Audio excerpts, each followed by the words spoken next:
ಶರಣಾಗತಿಯಾದ Naxal ರವೀಂದ್ರನನ್ನ medical test ಮಾಡಿ ಚಿಕ್ಕಮಗಳೂರು ಜಿಲ್ಲೆಯ ಶೃಂಗೇರಿ ನ್ಯಾಯಾಲಯದ ಮುಂದೆ ಹಾಜರುಪಡಿಸಲಾಯಿತು. ಶರಣಾದ ಬಳಿಕ ಮಾತನಾಡಿದ ನಕ್ಸಲ್ ರವೀಂದ್ರ, ನಾನು ಸ್ವ ಇಚ್ಛೆಯಿಂದ ಶರಣಾಗಿದ್ದೇನೆ, ಯಾರ ಒತ್ತಾಯದಿಂದಲೂ ಅಲ್ಲ. ಇಷ್ಟು ದಿನ ಕಾಡ್ನಲ್ಲೇ ಇದ್ದೆ. ನಾನು ಸರ್ಕಾರಕ್ಕೆ ಹಲವು ಬೇಡಿಕೆಗಳನ್ನ ಇಡ್ತೀನಿ. ನಮ್ಮ ಊರಿಗೆ ರಸ್ತೆ ಇಲ್ಲ, ಇರೋ ಸ್ವಲ್ಪ ಜಮೀನಿಗೂ ಹಕ್ಕುಪತ್ರ ಇಲ್ಲ. ಹಕ್ಕುಪತ್ರ ಕೊಡಬೇಕು, ನನ್ನ ಬೇಡಿಕೆಗಳನ್ನ ಸರ್ಕಾರ ಈಡೇರಿಸುತ್ತೆ ಅಂತ ನಂಬ್ತೀನಿ ಎಂದಿದ್ದಾರೆ. ಕೊಡಗಿನ ಕಟ್ಟೇಮಾಡು ಮಹಾಮೃತ್ಯುಂಜಯ ದೇವಾಲಯದ ಅರ್ಚಕ ವಿಘ್ನೇಶ್ ಭಟ್ ಮೇಲೆ ಹಲ್ಲೆ ನಡೆಸಿದ್ದ ಆರೋಪಿಗಳು ಪೊಲೀಸರಿಗೆ ಶರಣಾಗಿದ್ದಾರೆ. ಅನಿಲ್ ಸೇರಿ ಮೂವರನ್ನ ಪೊಲೀಸರು ವಶಕ್ಕೆ ಪಡೆದಿದ್ದಾರೆ. ಹಣಕಾಸಿನ ವಿಷಯಕ್ಕೆ ಅರ್ಚಕನ ಮೇಲೆ ಹಲ್ಲೆ ನಡೆಸಿದ್ದಾಗಿ ಪೊಲೀಸರ ತನಿಖೆಯಲ್ಲಿ ಬಹಿರಂಗ ಆಗಿದೆ. ಮೃತ್ಯುಂಜಯ ಹೋಮ ನಡೆಸೋದು ಹಾಗೂ ಹೊಸ ಮನೆಗೆ ಗುತ್ತಿ ಹಾಕಲು ಹೆಚ್ಚಿನ ಹಣ ಪಡೆದಿದ್ದಕ್ಕಾಗಿ ಜಗಳ ನಡೆದಿದ್ದಾಗಿ ಮಾಹಿತಿ ಇದೆ.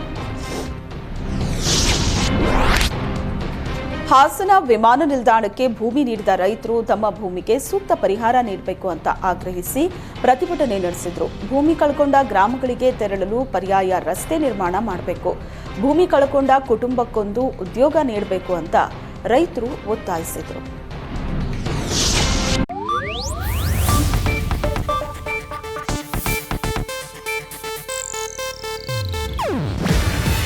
ಇದು ಏಷ್ಯಾನೆಟ್ ನ್ಯೂಸ್ ನೆಟ್ವರ್ಕ್ ಪ್ರಸ್ತುತಿ. ನೀವು ನೋಡ್ತಿದ್ದೀರಾ ಏಷ್ಯಾನೆಟ್ ಸುವರ್ಣ ನ್ಯೂಸ್.